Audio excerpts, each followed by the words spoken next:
Join us. Okay, so I'm not sure if this is a gimmick or if this is real, but if this is real, it the timing could not have been more proper.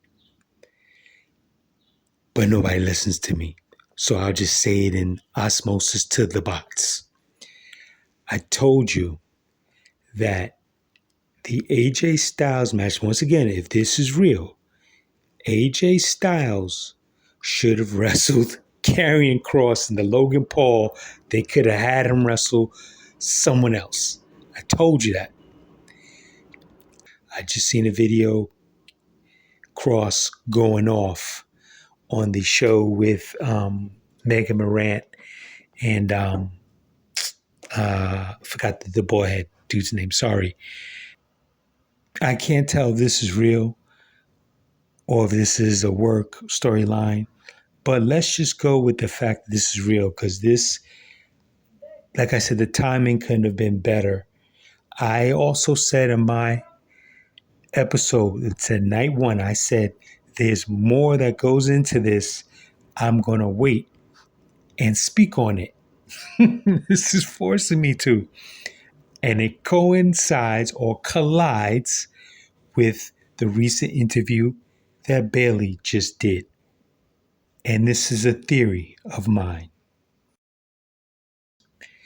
The reason why people like Kross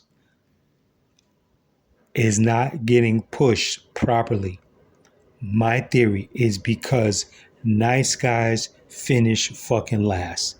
And he just said in that interview about speaking with Goldberg and Goldberg saying, basically, you got to play along and be a good soldier.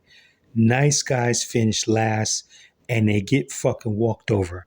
And it was something similar that Bayley said in her interview about how she's not on a lot of things. She's not on the cover art. She's not on the posters a lot.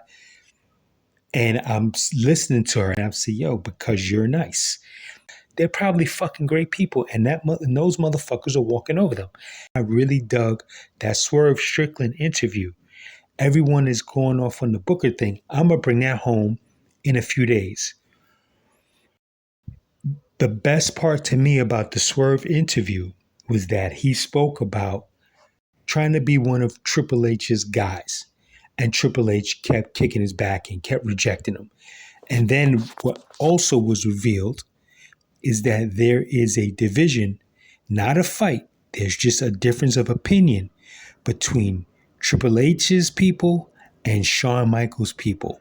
And that shit blew my mind because, you know, they boys, this and this. But then I said, this is business. One person's allowed to run the show that they want to. The other person runs the two shows that they want to. But it just made sense. He said that, you know, there are things that they don't tell you. I've already stated this when I was talking about Mandy Rose and them being, you know, voicing their opinion. This is years ago. Her and Daria voicing their opinion like when they first got moved up to main roster.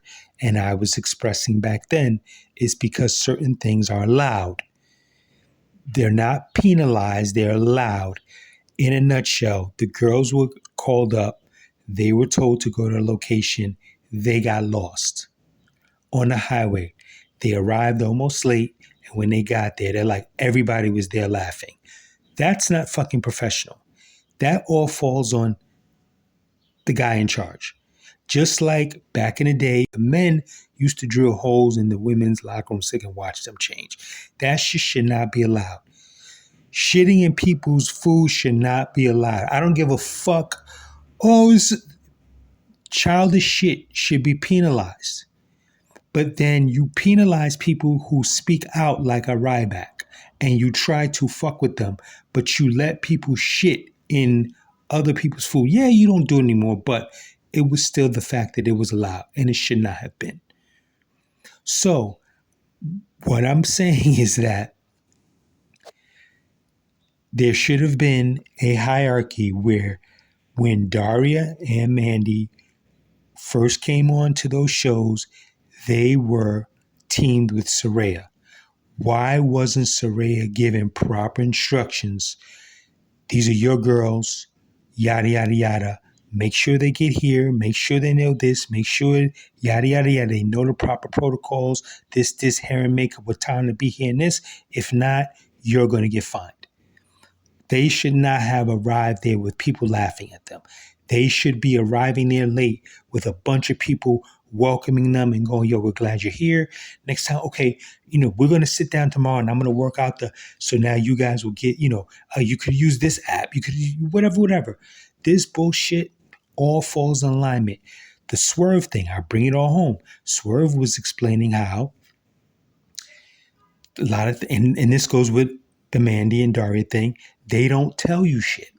So he's sitting here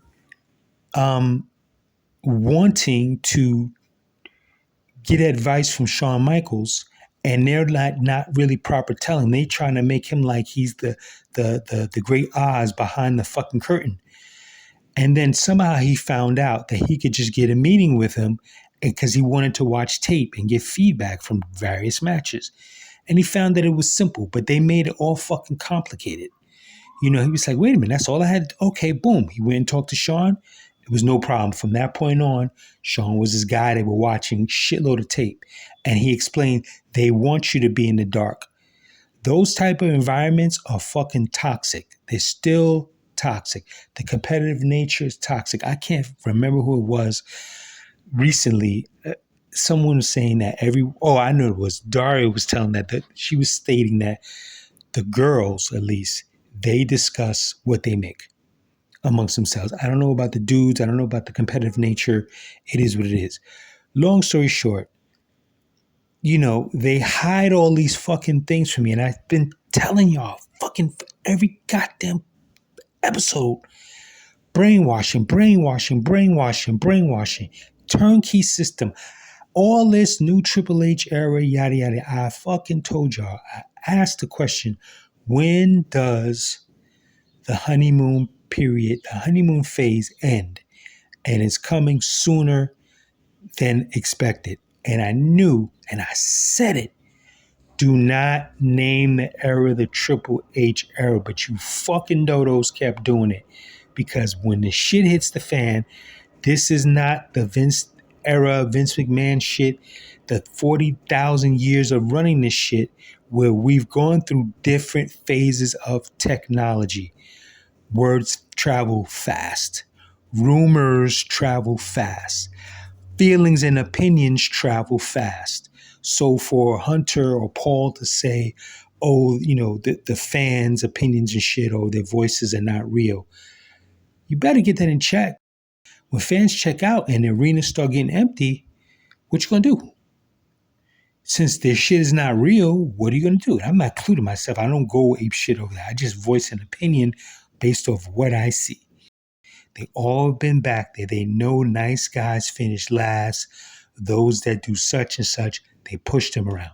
So if this is real, once again, go watch the Bayley interview when she's not acting pissed. She's just like, I'm not used here. And they were discussing, hey, you have a year and a half left on her contract. And she's just thinking about, I'm not this person. I'm not that person. I'm not this person. I'm not on the trucks. I'm not on this. I'm not on that. And I'm sitting there watching and go, because you're nice. And then what do I see? Chelsea's interview with Chris. She was like, Bayley's a sweetheart. You're fucking nice. And that's what it is. You're nice. You're nice. And I think once again, I will say it again, if the Kross thing is for real, he's really pissed. Because he's nice. He's playing. Look, he even said the thing. I wore the fucking helmet. I did this. Yada, yada, yada. It's because you're nice. There's more I will add to this down the line. I'm going to give myself a breather. It's a mindset thing. I'm out.